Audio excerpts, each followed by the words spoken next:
Good morning, English 2, or it's morning for me. I don't know if it's morning for you, but if you haven't already, get your coffee, water, tea.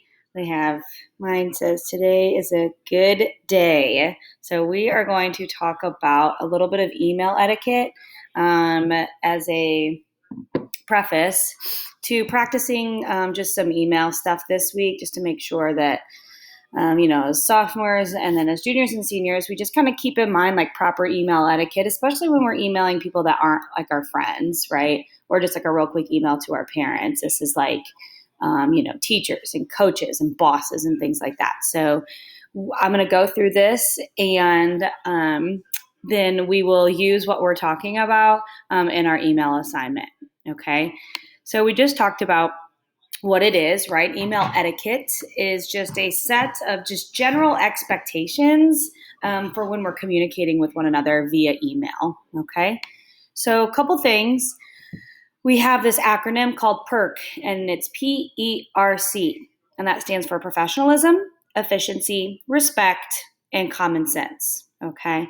So whenever we're being, professional, that means that we're using that type of language, okay? And there's a difference, of course, between professionalism and like being super formal, like especially when you're emailing a teacher, like being super formal is not the expectation, but being professional is, okay? Efficient just means that you're writing emails that are clear and you get to the point quickly, okay? Respect is, usually when you're writing an email, if you're sending me a message, it's usually because you're making some sort of request, okay? Asking me to do something or asking me a question. And so we just always want to approach that with respect. And, if you, it's just kind of that mutual level of respect for whomever you might be trying to communicate with. And then the last one is common sense. And, that's just that element of just basic human kindness. And we want to make sure that that's what we're, sticking with and not doing anything that could be counterintuitive to that. So the first thing we have to think about is we have to consider our audience, okay? So, and when I say audience, I mean like, who are you emailing? Is it a boss, a parent, a friend, a pastor? Would you email your grandma, the same, with the same type of language and tone that you would email a friend? Same thing, like, would you email a friend? The same thing as a teacher, like just things to think about, like, who are you addressing your email to, okay? So for the sake of this one, let's talk about what it would look like to email a teacher, all right?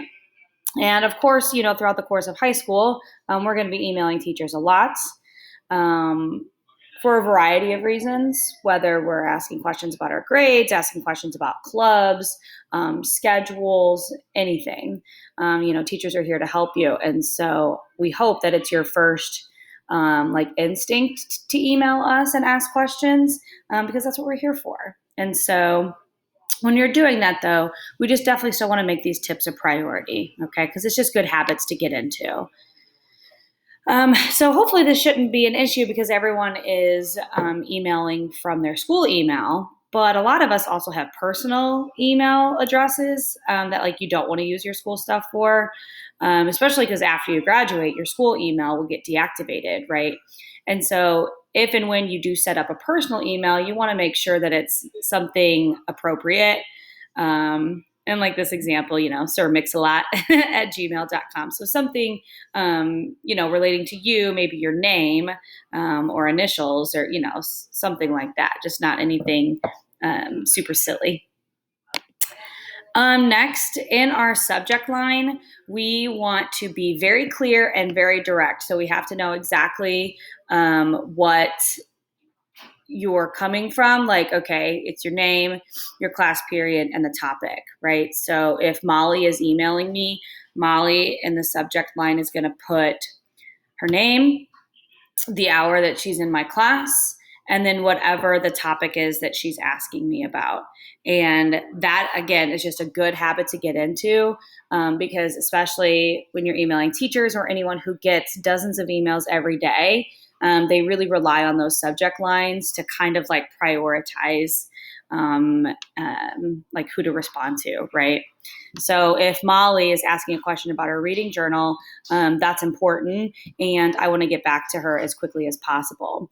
But if Molly in her subject line puts Molly Weller, first hour, can I have extra credit? Like that's different, right? And I will respond to Molly, but that is not as urgent as maybe a question that she has on a particular assignment that we have. Okay.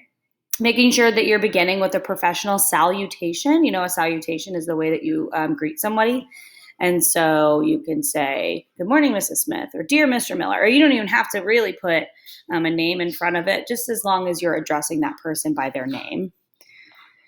Next is we want to make sure that we're spelling the recipient's name correctly. Now, the recipient is the person who is receiving your email, okay? And so we just want to be cognizant. We want to be aware of how those people spell their names because, again, that's just a sign of respect that you took the time to make sure that their name was spelled correctly. Now, for people who have last names of Smith and Jones and stuff, of course, usually that's not as applicable to them.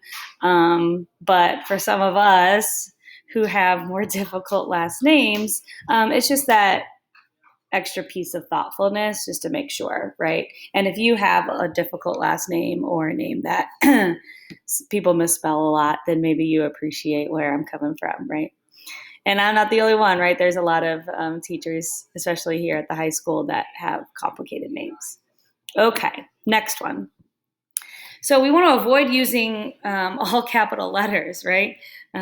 Unless you're emailing me to tell me about something that you are so excited about, which I love those as well. And you have to have capital letters to show your emotions.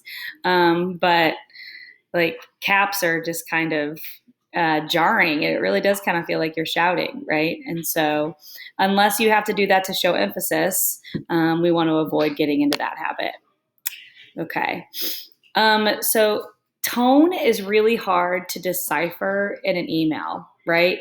And so like I can't and you can't maybe tell if there's sarcasm, like, oh, I can't tell. Are you being sarcastic? Am I taking you literally? And so in an email, it's just much more difficult. So we want to try to avoid sarcasm and, emojis and winky faces and stuff like that. Because sometimes they can just be misunderstood and we're not sure, right? So like I have an example here. My picture is kind of in the way. But like examples, thanks for the D you gave me, winky face. Like, thanks for the F. Like that's probably being sarcastic, especially when you follow it up with a winky face. And so we just want to make sure that we're not, just following into that kind of practice. Okay, almost done. Let's keep going. So something else that's an important thing to remember, and it's really difficult in the moment, is if this is like a sensitive issue, we try to avoid emailing when we're super angry. So words are just like in the previous slide, right? The tone is different. Words are read differently than they're heard.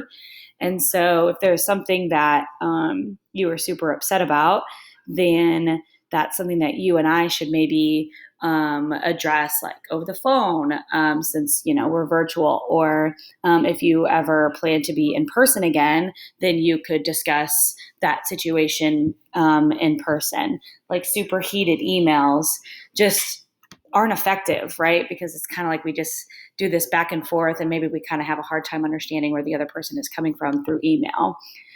So if there's something that like there's a grade that you're angry about or whatever, then address it with me. Like say that, hey, I really need to talk to you about this. And then we will figure that out together. And that goes for any teacher. Okay. Please reach out if you feel like something isn't right. We just want to make sure that we're just being careful with like just being angry in an email. Oops, not let me click. There we go. So another tip is just to be concise. To be concise means that you get to the point really quickly. So say what you need to do, say what you need to say in just a few sentences. Nobody really needs you to be like, good morning, Mrs. Colombato. How are you today? The sun is shining. We don't need all of that. You know what I mean? So Just say what you need to say in a respectful way, and get to the point. That's not letting me. Okay, so this is something I can say for my class. I can't speak for the other teachers with this one, but we don't, because we allow like you to turn in assignments later. Like if you have like redoing assignments, we allow you to do that.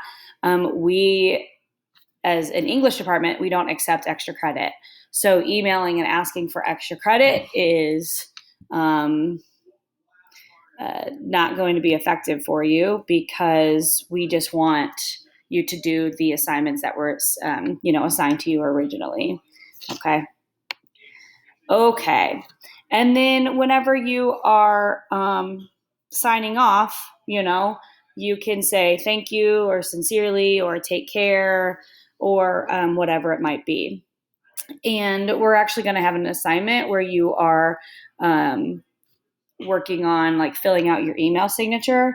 So you have an email signature that pops up on every single email with your name, your grade, and the school. And so because of that, that pops up on every email, and then you don't have to like manually type in your name every time. But making sure that you're signing off with some sort of, like goodbye, thank you type of thing.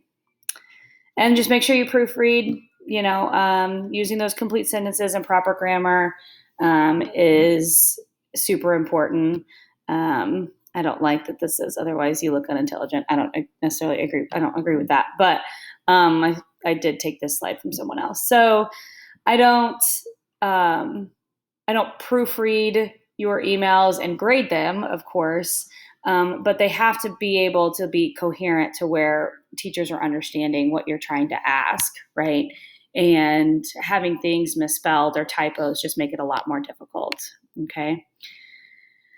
So just allow for a proper response time. 24 hours is usually, it's kind of like the rule of thumb for the turnaround. So like if you email something at 8 a.m. or send a Canvas message, whatever, you email something at 8 a.m. and you don't get a response back by 8 a.m. the next day, like you totally reserve the right to email again, okay? There's not going to be a teacher that's going to be offended by that, all right? It's just possible because we get so many emails that yours just kind of got pushed to the bottom of the inbox, okay? Okay. So just something to keep in mind, ultimately the way you email and the way that you communicate, whether it's verbal, nonverbal, digital, it just reflects who you are as a person. So we want to take that time this week and making sure that we're getting into that habit of emailing and doing it correctly, just so we are establishing that level of respect that you have for yourself and that you are expecting that respect in return as well. Okay, so this is your email etiquette presentation, and I want you to use what we talked about today in our assignments this week. Thanks, y'all. Bye.